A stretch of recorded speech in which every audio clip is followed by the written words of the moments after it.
Saglit lang po ha. Mag-start po tayo kasi baka po tayo ma-extend. Kumain na po ba kayo? Pwede po kayong kumakain habang tayo nagkaklase ha. Ang mahalaga po ay nakikinig kayo, nandiyan po kayo. Ano ho. Pag may gusto po kayong itanong ay pwede rin naman ho. Basta po makikinig po kayo ay okay po yun sa akin habang kayo nakain.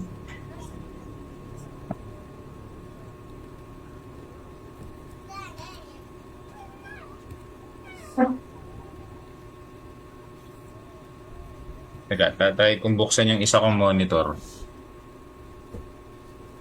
Ayan. Kita ho ba ako? Doon ako sa isa kong account eh. Ayan. Para kita ko po kasi sa monitor yung ano, yung ginagawa natin.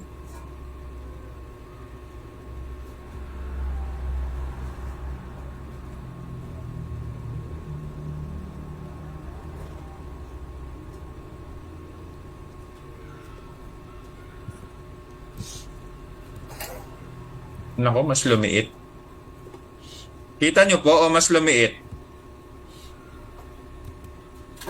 Umiit, Pastor. Lumiit po ano? Mas lumiit. Wait, sir. Hindi pa. Sige po, saglit lang po ha. Mas lumiit nga po. Siguro ganun na lang.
Kita nyo na po, no? Yes, yes. Yes, sir. Okay. Yes, sir. Salamat po, Yes po. salamat. Yan. Yung iba ho ay hindi ko po kayo kita dito sa isa kong sa laptop kong isa ha. Doon ko po kayo kita sa desktop na isa kaya lang ay di ko po kayo masyadong ano lahat ano. Sige po, let's pray po muna bago po tayo magsimula no. Lord, salamat po sa gabing to na binigay niyo sa amin. Ama, sa pangalan ni Jesus, sa tulong ng iyong banal na Espiritu, hayaan mo po na bigyan mo po kami ng kaunawaan ng paglilinaw sa aming pag-aaralan ngayong gabi. Tinitiwala po namin sa iyong lahat ng ito sa pangalan ni Jesus. Amen. Okay po, so bago po ako magsimula, gusto ko lang po kayong tanungin muna ano, ng ilang mga bagay-bagay bago po tayo magsimula. Pwede po kayo mag-interact ha, pwede po kayo maki-interact. Ang Bible ho ba ay ano? Teka, tatanggalin ko po muna to ha. Mamaya ko po ibabalik. Sige po. Tanong po muna, ang Bible po ba ay salita lahat ng Diyos or hindi? Ano lang po muna tayo ha, parang brainstorming lang po muna ha.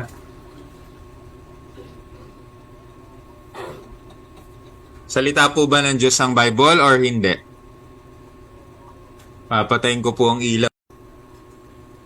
Yes po. Sino po kayo? Okay po. Sino po yung sumagot? Pasensya na po ha. Hindi ko talaga kita eh. Sino po yung sumagot? Ako po, Pastor. Ayun. Pastor Kuya Franco. Pwede po bang pa-explain ng konti kung bakit nyo po nasabi na ang Bible ay salita lahat ng Diyos?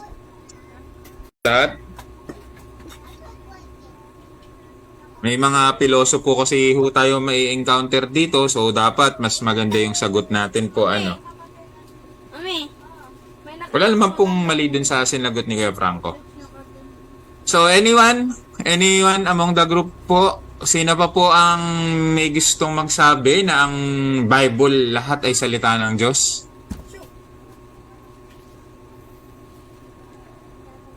Siyempre, except kay Pastor Derek ha. Alam niyo na yung sagot eh. Sino po ang may idea pa? Wala na po. Wag po kayong mahiya, no? Hindi ko naman po kayo iano. Kumbaga po ay... Teka, ang daming lumilipad talaga. Wag po kayong mahiya. Teka lang po ha. Pasensya na po. Papatayin ko yung ilaw. Yan. Magtuturo po ako ng patay ang ilaw ha. Tsaka po off ka. Napunta kasi yung ano, yung gamo-gamo sa akin eh. Sige po, tatawag na lang po ako kung wala pong magbo-volunteer ha. Para po malaman ko din kung kung may nyo ang Bible po ba ay salita lahat ng Diyos? yes po. A brief explanation lang po, paano nyo po nasabi na ang Bible ay salita ng Diyos? Naniniwala po ako na ang Bible is the Word of God. Lahat po ito ay salita ng Diyos. It is a record na dealings ni God sa prophets at isinulat Okay po. po ng tao. Okay po, so ibig pong sabihin ay para sa inyo po ang Bible ay salita lahat ng Diyos. Okay po. Tatawag po ko ng ano pa ha. Siguro dalawang babae, dalawang lalaki, no? Si Sir John. Si John, Brother John, Sir John. Any ideas? Good evening po. Good evening po. Yo. Sa akin na lang, yung yes po, I believe na yung Bible is galing sa salita ni Lord. Kasi Apa. kasi yung sumulat niyan is mga prophets, mga apostol, tapos yung mga kumbaga galing sa wisdom ni Lord yun, binigay sa kanila kaya naisulat yung Bible. Yun lang po. Okay po. So mamaya po makikita natin kung ang Bible po ba ay salita ng Diyos lahat ha. Tignan po natin. Maraming pong salamat sa mga sumagot. Isa pa po no para maganda, para may interaction tayo.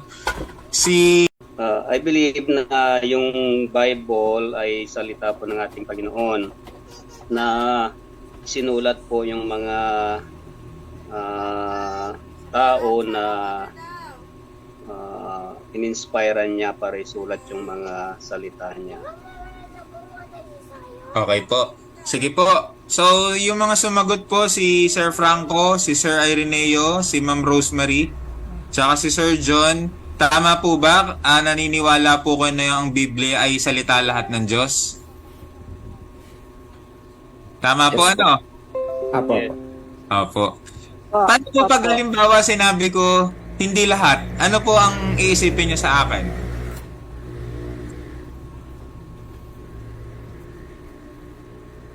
Kunyari po sinabi ko hindi lahat ay salita ng Diyos. Ano pong iisipin niyo sa akin? Naka-live po tayo. baka makatanggap ako ng bash nito ha. Sa Bible School po tayo ha. Ano po tayo? Open po natin ang ating mga puso at isipan ha. I think this is very interesting topic na po. Ano pong iniisip niyo sa akin? Paano po pag sinabi kong hindi lahat ay salita ng Diyos? Ako, Pastor, iisipin ko, may paliwanag ka dun kung bakit. Hindi Ah. agad negative yung iisipin ko. Okay po. Nasaan na yung Sa iba po? headset? Kailangan ko ng headset. Sa akin po sir, lang kung masasabi mo na Direct. Kasi may isasagutin lang po sana kung isang issues dito ng Association of Evangelical Churches. Kasi medyo naparatangan ho ako na hindi doctrinally sound.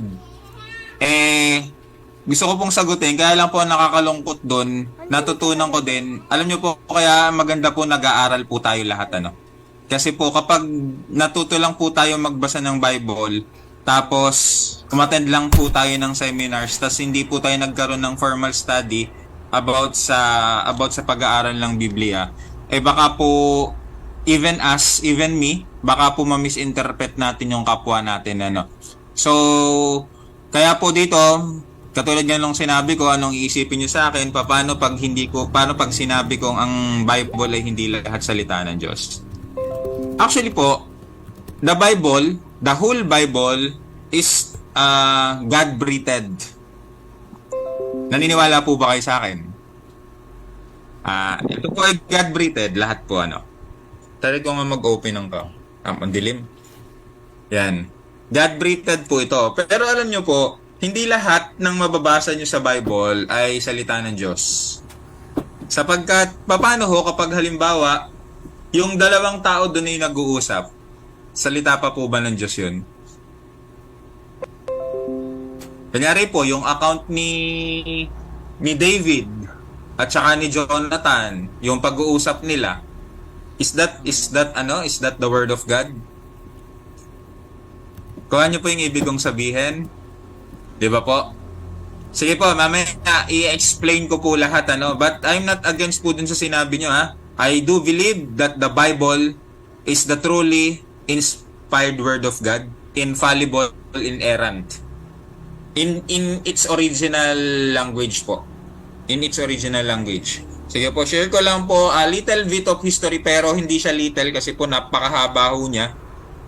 Pero gusto ko po sa inyong i-share muna, ano, yung introduction dito. Ito po ay napakahaba. Ayan, kita nyo po? Yes po, Pastor. Okay po, marami pong salamat. So, ang Bible po may mga, wala po dyan just to share lang po, no, yung mga natutunan ko din. Ang Bible ho ay may different genre. May tinatawag po tayong narrative genre. May tinatawag ho tayong prophetic genre. May tinatawag ho tayong epistle o letters genre. At may tinatawag ho din tayong apocalyptic genre. Na kung saan ho, yung mga genre na yon, pagbabasahin natin, lalo na sa epistles o sa mga sulat o sa mga letters, especially sa letters ni Paul, hindi naman po yun salita ng Diyos. Yun po ay salita ni Paul. Tama po ba? Tama po ba ako? Yes po. Yes. Okay po. Okay po. So yung genre po na yun, ang tawag po doon ay epistles o letters of Paul to the churches. But it doesn't mean ho na kapag sinabing epistle, it is not inspired. Paano po yung ibig kong sabihin?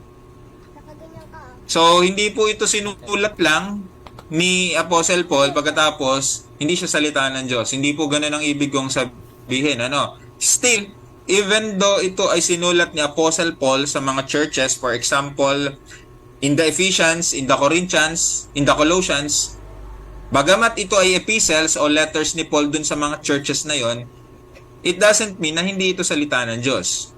But if we are going to look at it, hindi naman siya talaga salita ng Diyos. Pero pag titignan po natin, it is truly inspired by God.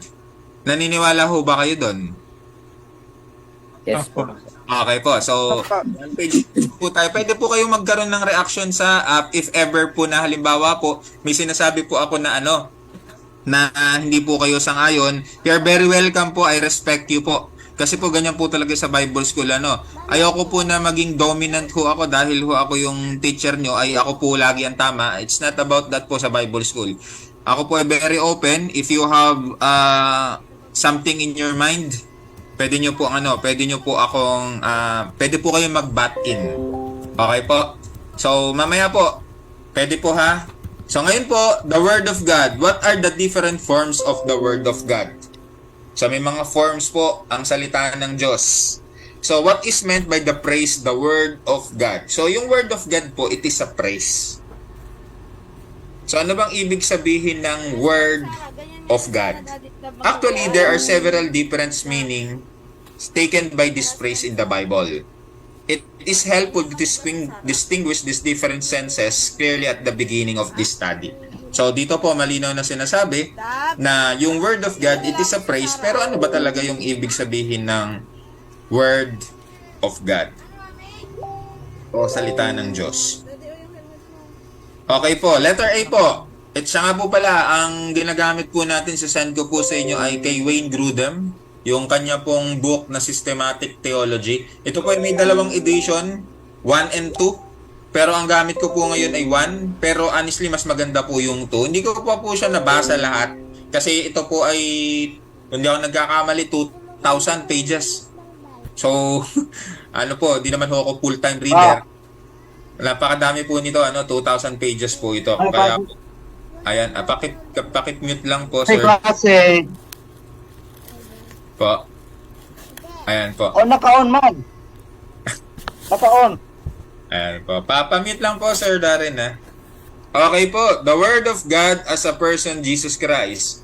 Sometimes, the Bible refers to the Son of God as the Word of God. Are you agreeing this ho? Agree po ba kayo dito?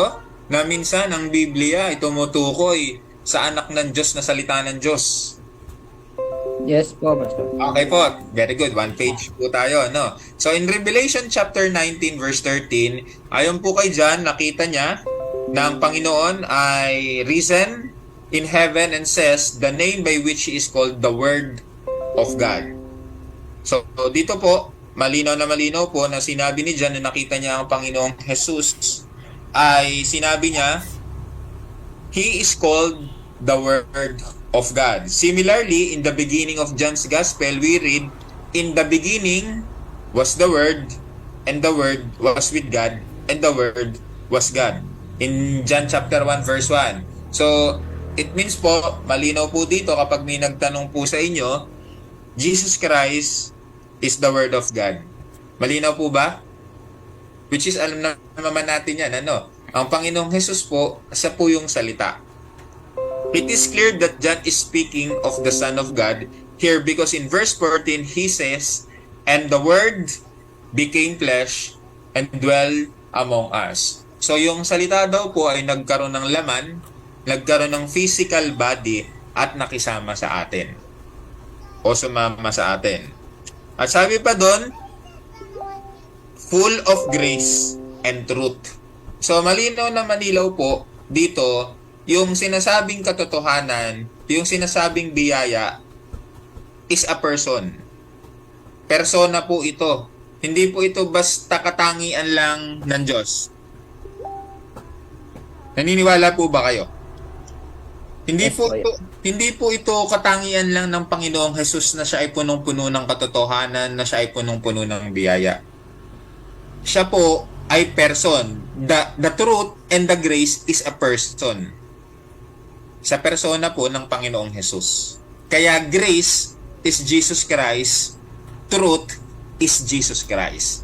And Jesus Christ is the Word.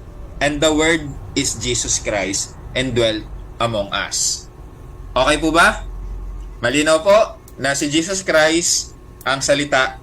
At ang salita, mag-alala ha, nasa prior pa lang tayo. Well, in fact, ito po naman ay basic doctrine pagdating sa salita ng Diyos para po hindi tayo maligaw.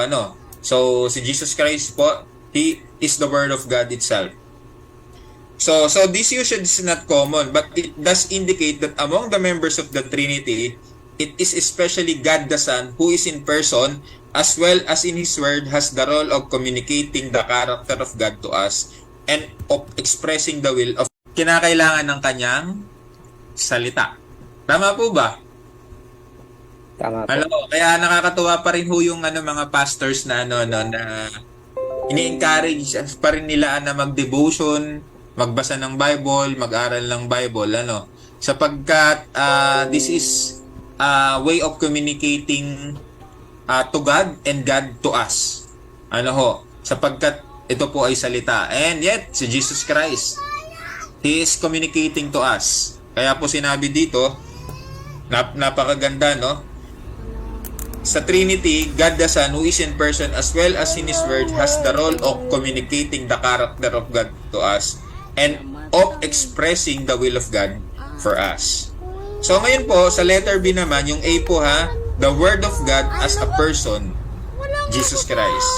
Ngayon naman po, the Word of God as speech by God. So, number 1 ho, may tinatawag po tayong decrease. Ano po bang ibig sabihin ng decrease? May iba't iba pong ibig sabihin yan, ano? Pero, yung iba, ano, hindi ko lang po maintindihan, somehow, totoo po ito, bakit may mga nagpipray ng, I decree in the name of Jesus, I decree, gumaganon po sila, bukod po yung declare, I decree in the name of Jesus, gumagamit ho sila nun. Wala naman po akong sinasabing hindi sila tama, ha. Kaya lang, tignan po natin dito, ano. So dito, God's decree, sometimes God's word take the form of powerful decrees that cause events to happen or even cause things to come into being. Halimbawa ho nito, ano, sa Genesis chapter 1 verse 3. And God said, let there be light. And there was light. So, and we use decree, dapat there's something be happen. Kung ano po yung ibig kong sabihin? Ano po? Pero kapag ang Diyos po ay sinabi niya, pag dinikri niya, it will happen. Katulad nga ho dito, and God said, let there be light. And there was light. Because ito po yung decree na sinabi ng Diyos. Meron pa po dito. God even created the animal world by speaking His powerful word. And God said, let the earth bring forth living creatures according to their kinds. Cattle and creeping things and beasts of the earth and so on and so forth. So, nagkaroon din ho. Thus, the psalmist can say, by the word of the Lord the heavens were made, and all their hosts by the breath of His mouth. In Psalm chapter 33 verse 6. So, dito po, the word of God as speech by God. Kanina po, the word of God as a person as Jesus Christ. Nakuha niyo po yung dalawang different thing pero the same. The word of God. Kanina po, as a person of Jesus Christ. Ngayon naman po, as speech by God. Ito pala, nandito pala, no? So, these powerful creative words from God are often called God's. A decree of God is a word of God that causes something to happen. These decrees of God include not only the events of the original creation, but also the continuing existing of all things. So, sa Hebrew chapter 1 po, verse 3, Christ is continually upholding the universe by His word of power. So dito ho, kaya po yung God's sovereignty, hindi po natin pwedeng tanggalin sa teaching natin o sa doktrina natin. Kasi ho, malinaw ho sa Hebrews chapter 1:3, ang Diyos pa rin yung may control. And He is continuing upholding the universe by His word of power. Kuha po. So, the word of God as speech by God. Kanina po, the word of God as Jesus Christ. Ngayon naman po. So, this can be called instances of God's word of personal address. So, mamaya po tatanungin ko po ulit kayo ha. Examples are found throughout Scripture. At the very beginning of creation, God speaks to Adam.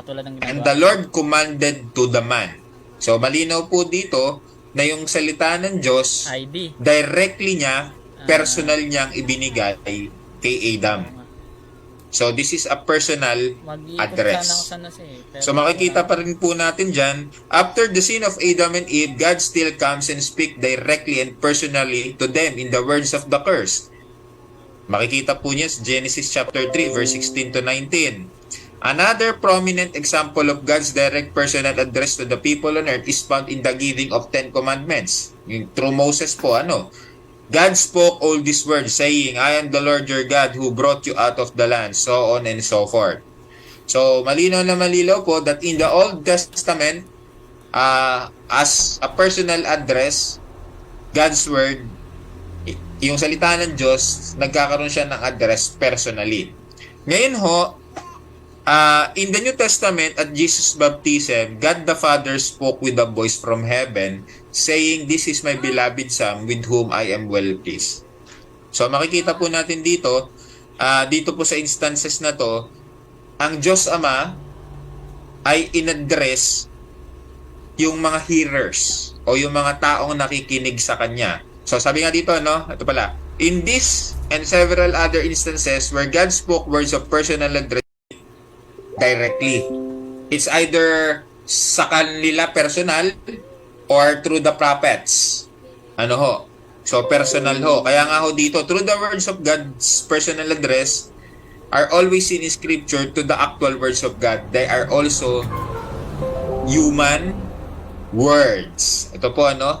So malinaw po dito, ha? Through the words of God's personal address are always seen in Scripture to be the actual words of God. They are also human words in that they are spoken in ordinary human language that is immediately understandable.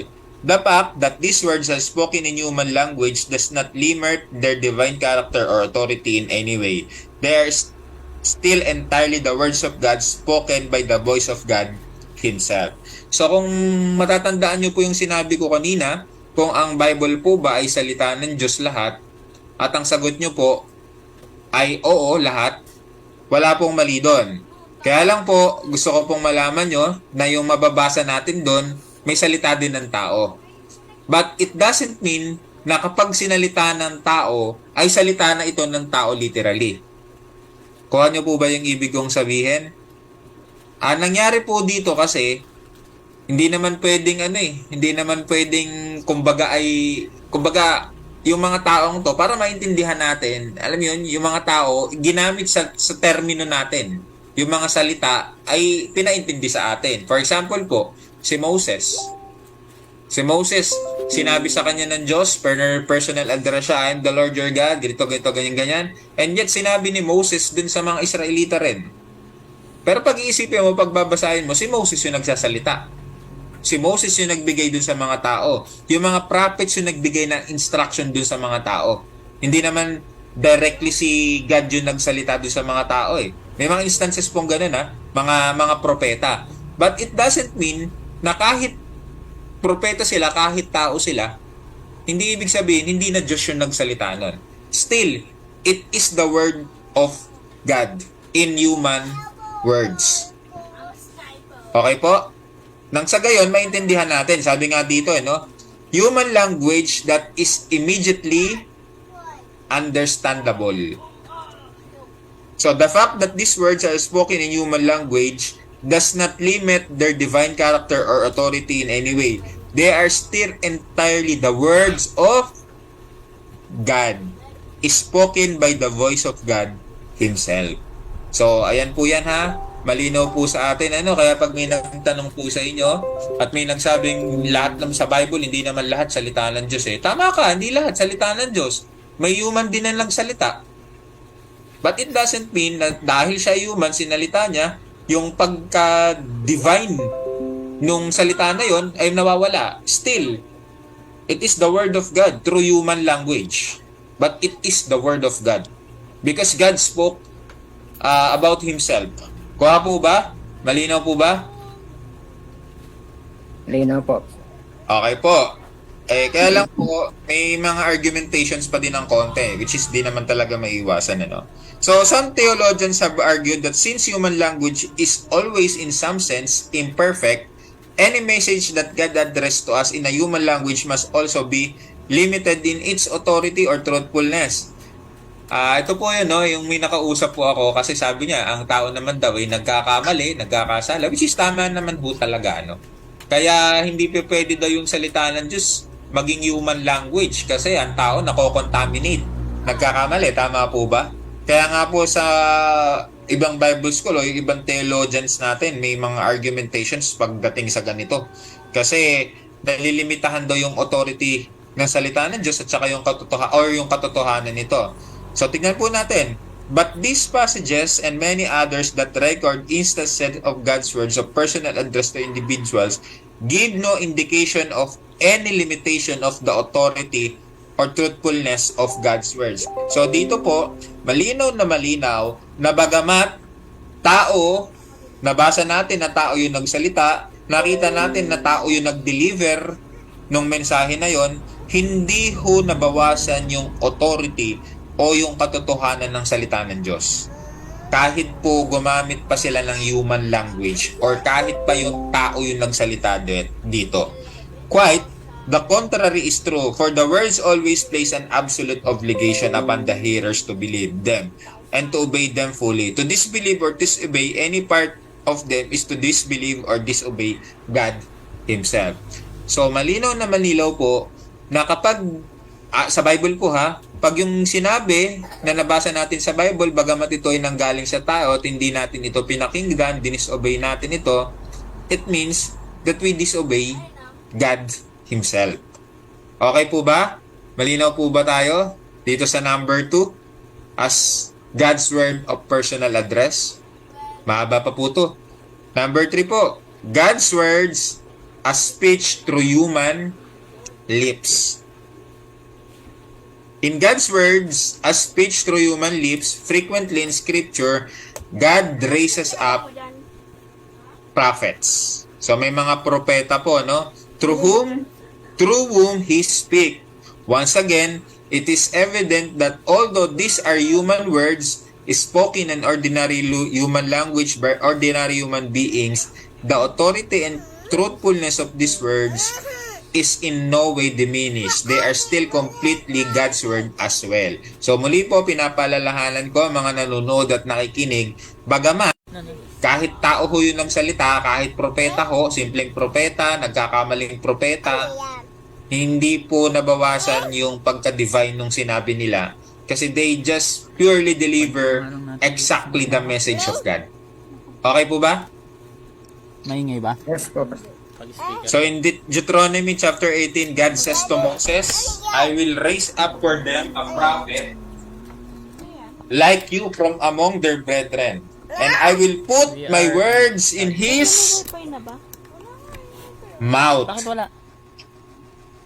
So dito po malinaw yung salita ng Diyos. Simulan natin. Ang Diyos magre-raise up siya ng mga propeta. In the Old Testament ha.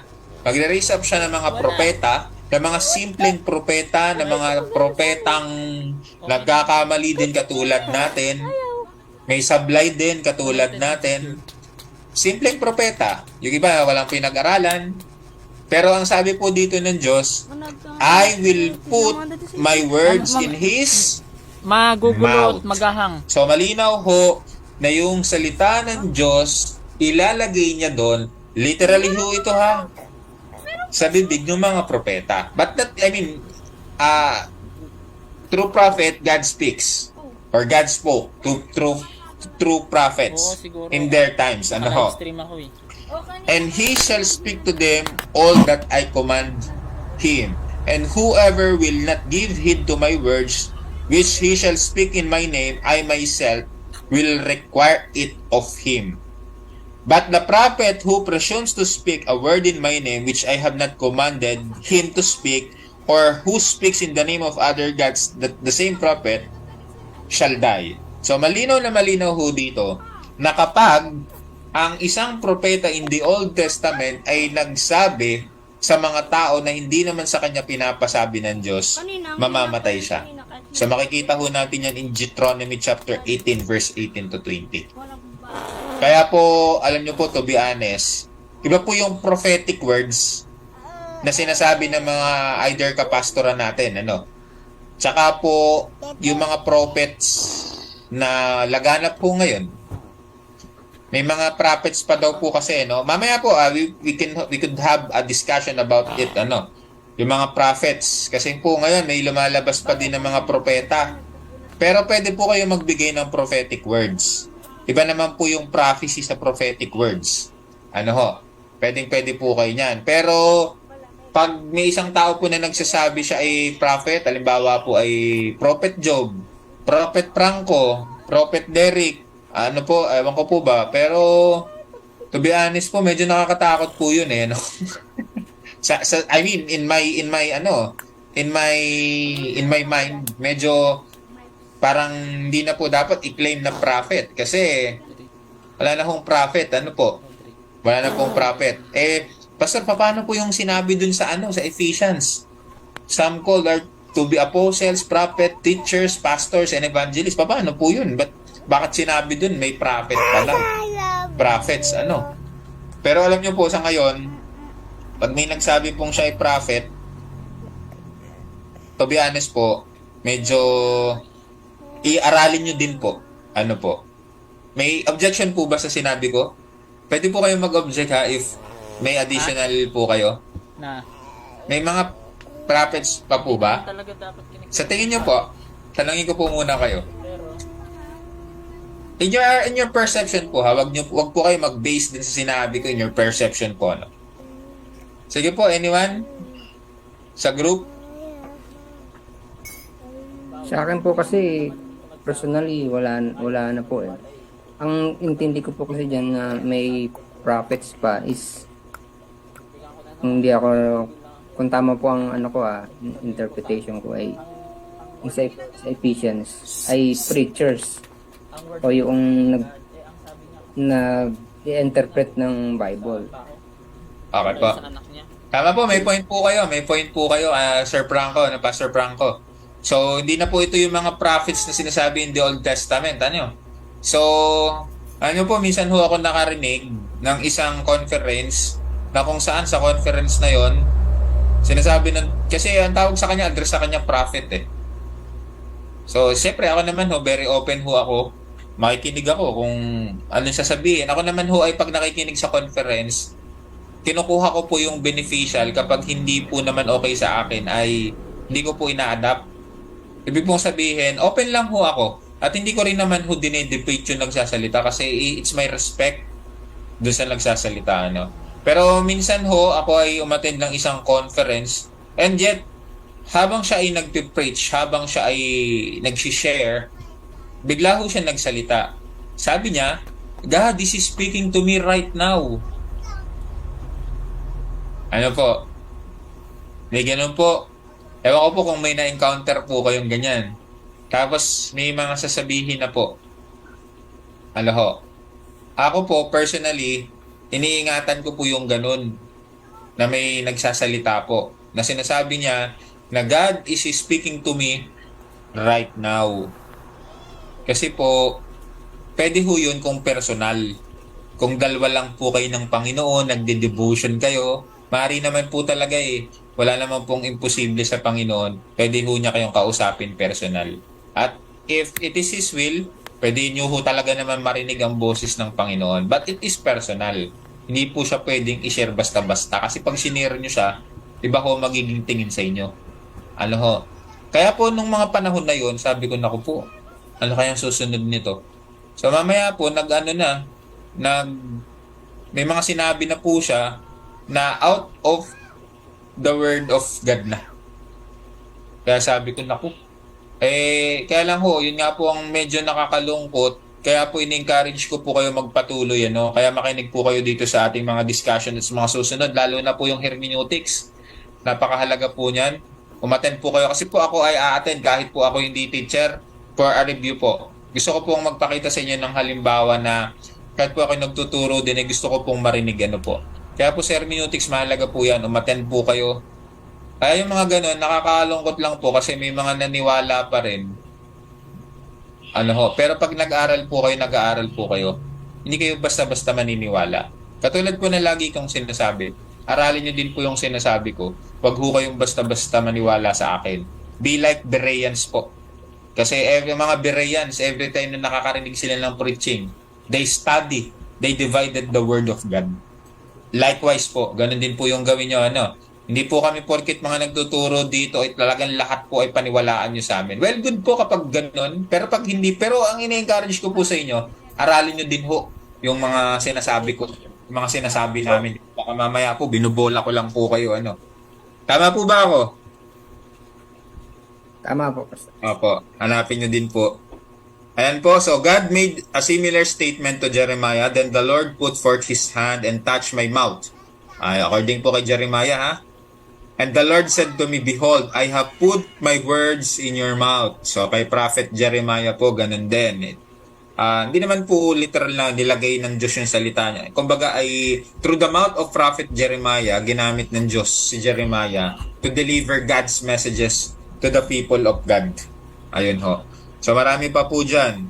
So anyone who claimed to be speaking of the Lord for the Lord but who had not received a message from His was severely punished. Kaya po may mga tinatawag na false prophet. Ano ho? And the number po, for kapagod pero alam nyo po, to be honest, ginaganahan po ako magturo. To be honest ho. I mean, this is my passion ho, ano. So, fans, bye po muna ako bago po ako magsimula dito. Salamat po din sa mga nagbagay. Na-receive ko po ang aking love gift. Ang LG po, ano, salamat po sa inyo. Wag po kayong mag-alala kasi po yung LG po ninyo, LG ko po na marireceive ay still gagamitin pa rin po natin dito sa Zoom Premium account. Babayad ko po yun dito nang sa gayon ho ay patuloy po tayong makapaglingkod pa So, nakatuwa po LG po, gamitin ko po dito. I think, parang ngayon nata yung bill ko. Ayun po. Anyway, we also find in scriptural several instances where God's word were put in written form. The first of this is found in the narrative of the giving of 2 tablets of stone on which were written in the 10 commandments and he gave to Moses. So kung ating pong titignan, kapag nakakabasa po tayo ng sa Bible ng mga stories like the creation, the story of Adam and Eve, the story of Cain and Abel, the story of Joseph, it is a narrative genre. Ito po ay narrative genre, na kung saan, bagamat ito ay kwento, bagamat ito ay istorya, bagamat ito ay account ng mga tao, still, it is the Word of God. Kuha niyo po ba kung ibig sabihin? However, nagkaroon lang ho ito ng genre, narrative. But it doesn't mean na hindi na ito salita ng Diyos. Still, it is God's Word truly inspired by God. It is divine. Okay po? Let's make this divine narrative. Okay ho? Divine narrative genre. Okay? And he gave to Moses when he had made an end of speaking with him upon Mount Sinai. Okay po? Ayan ho yan. I think alam nyo na din naman ho yan. And Moses wrote this law and gave it to the priests, the sons of Levi, who carried the ark of the covenant of the Lord. So this book which Moses wrote was then deposited by the side of the ark of the covenant, so on and so forth po. Ayan na din po yan. Gayunpaman po, dito po ang pinapoint out ko dito, the written word of God is the Bible itself.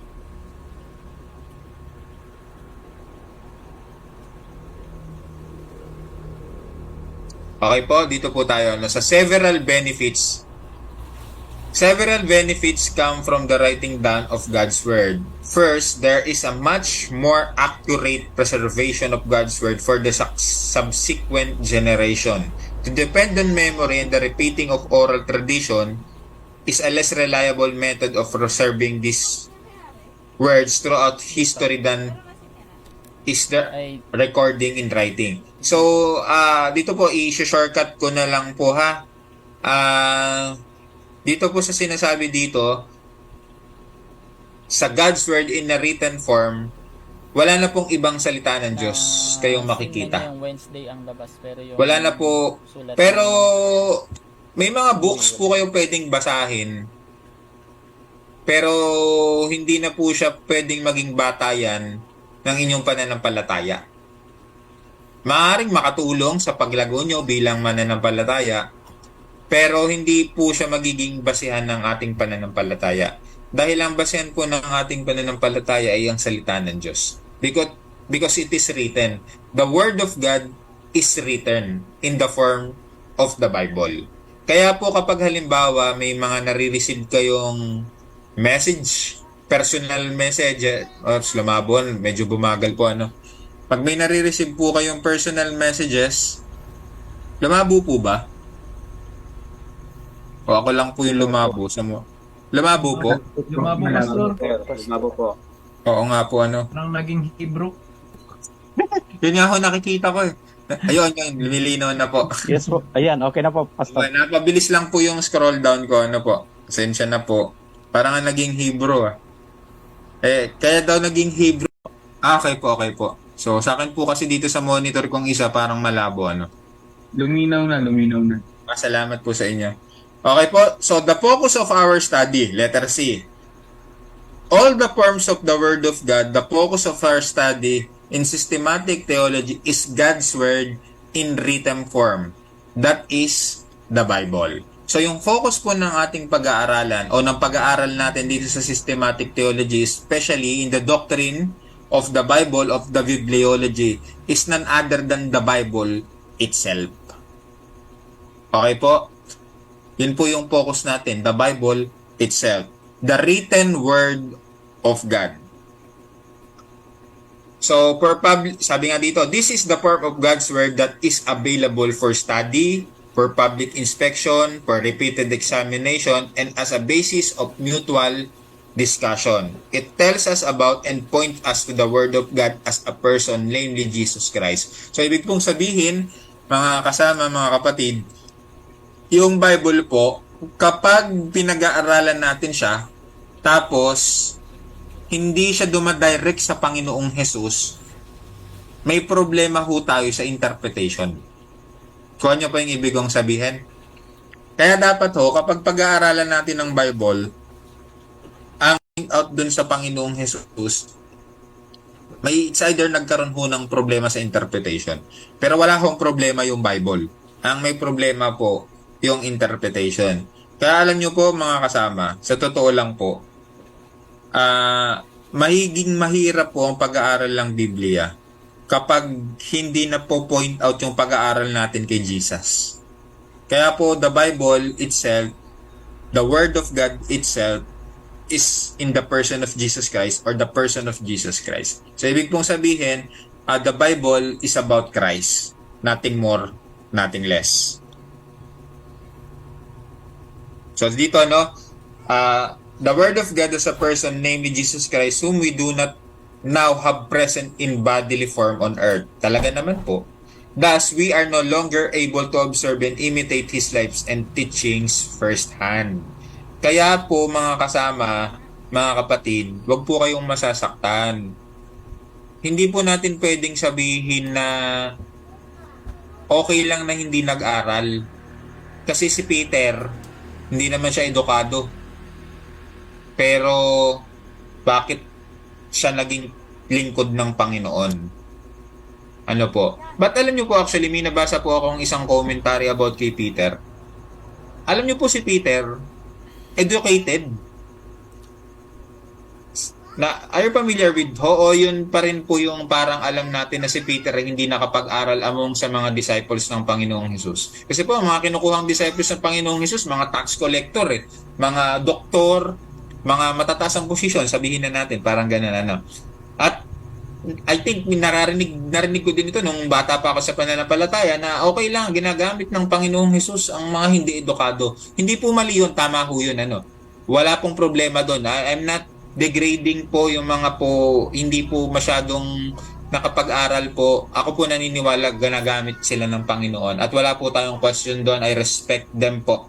Maltaas po ang pagtingin ko po sa kanila, lalo na pag sila ay nagpapahayag ng salita ng Diyos. Kaya lang po, itama ho natin yung mentality natin na si Peter po, to be honest, ay nakapag-aral. Kasi ang nabasa ho natin siya ay mangingisda, ano, tama ho ba? Pero tama. Nagbibigay lang po ako ng ideya. At kung gayon pa man ho, kung ang sinasabi po ng mga una nating natanggap na katuruan na hindi na dapat mag-aral, okay lang hindi mag-aral, ang teacher natin ay Holy Spirit, which is totoo po, teacher naman talaga natin ay Holy Spirit, pero wag po natin iset aside yung pag-aaral. Kailangan po natin mag-aral ng Biblia. Kailangan po natin mag-aral ng Bible sapagkat kung sinasabi po ng mga una nating nagtuturo sa atin na okay lang kahit di mag-aral, si Peter nga hindi naman nag-aral, let's say na hindi nga nag-aral si Peter, pero first hand po si Peter ng Panginoong Hesus. Nakasama niya, nabigyan siya ng instruction, nakakausap siya. Kaya kung if ever man talaga na hindi nakapag-aral si Peter, okay lang. Kasi direkta niya nakakausap ang Panginoong Hesus. Pero tayo po, sa panahon natin ngayon, hindi na ho yun pwede. Kinakailangan po natin mag-aral ng salita ng Diyos. Kasi po, pag di tayo nag-aral, most of the time, maiiba po ang ating turo. Totoo po yan, ano. Kaya po, salamat po sa inyo na bagamat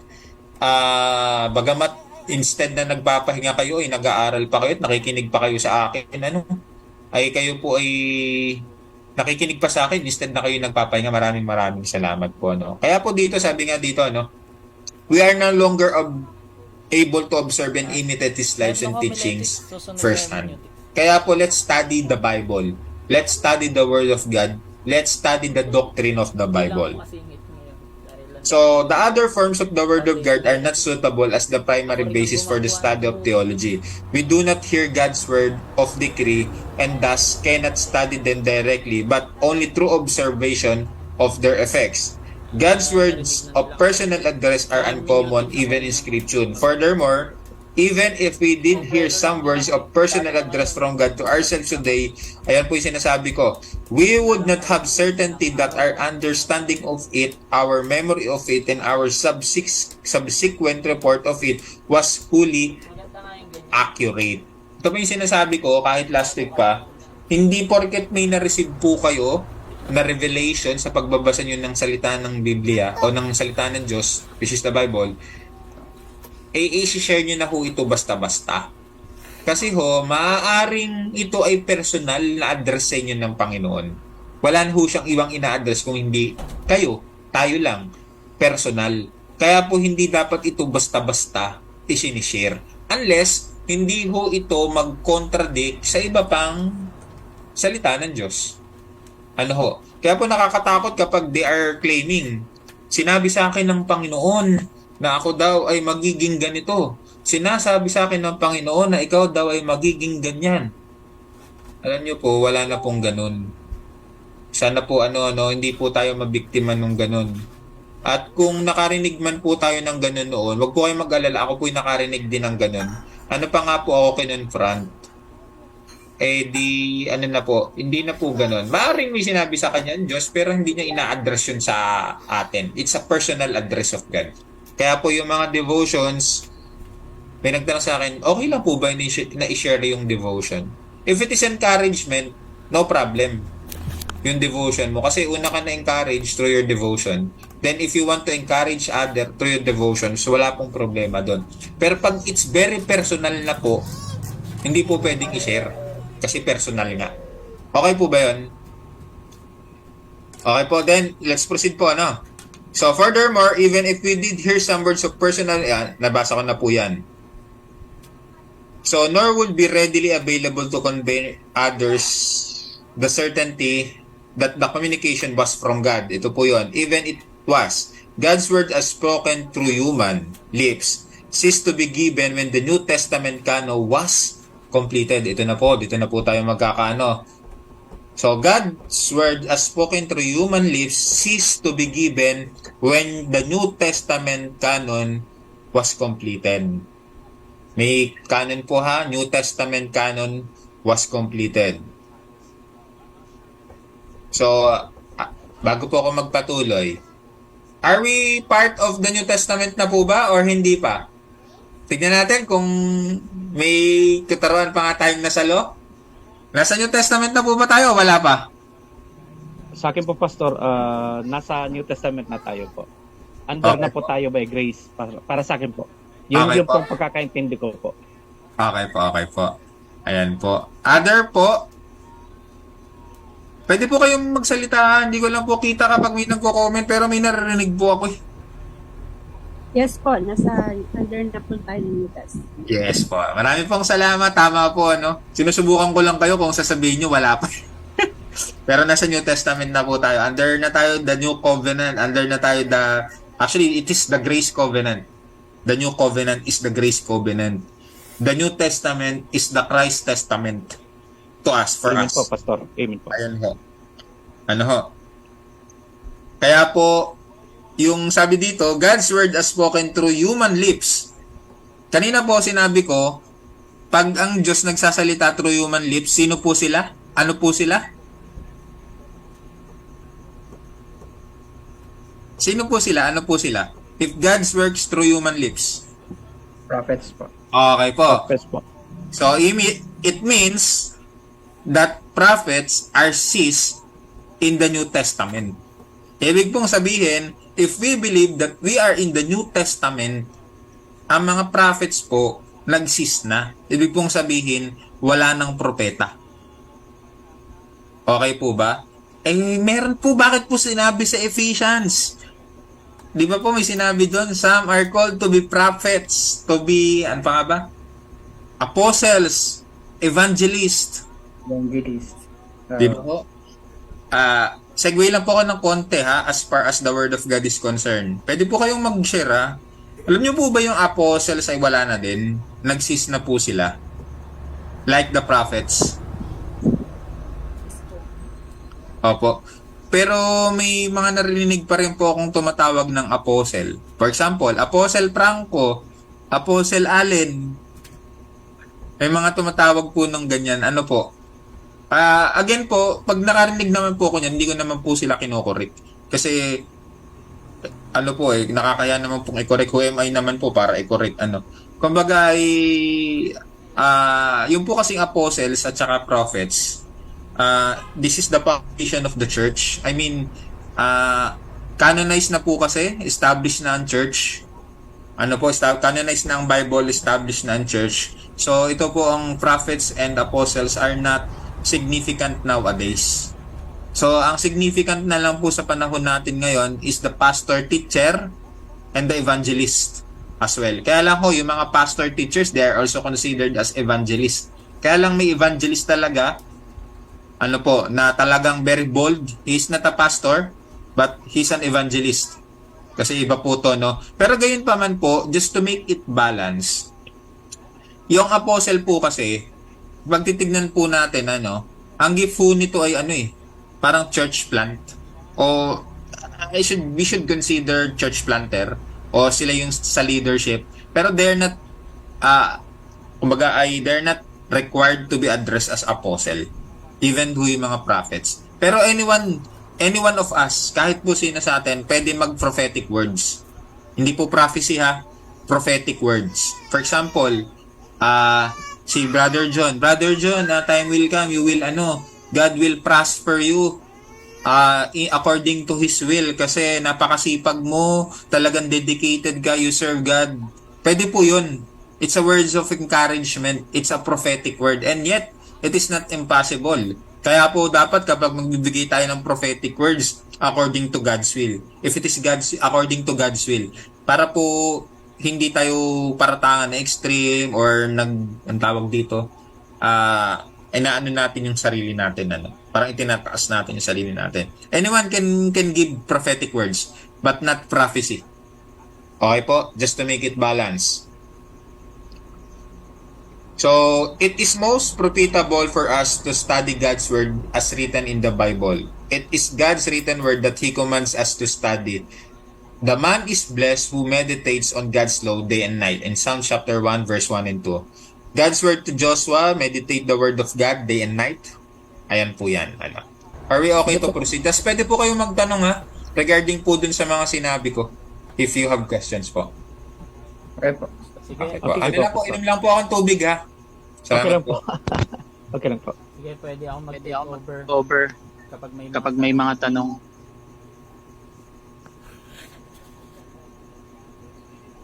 Sir Derek, Brother Derek, Yes po. Yes po. magkaiba po ba yung God-breathed at inspired? Spirited. Yun ang pinaka-etymology ng salitang inspirare.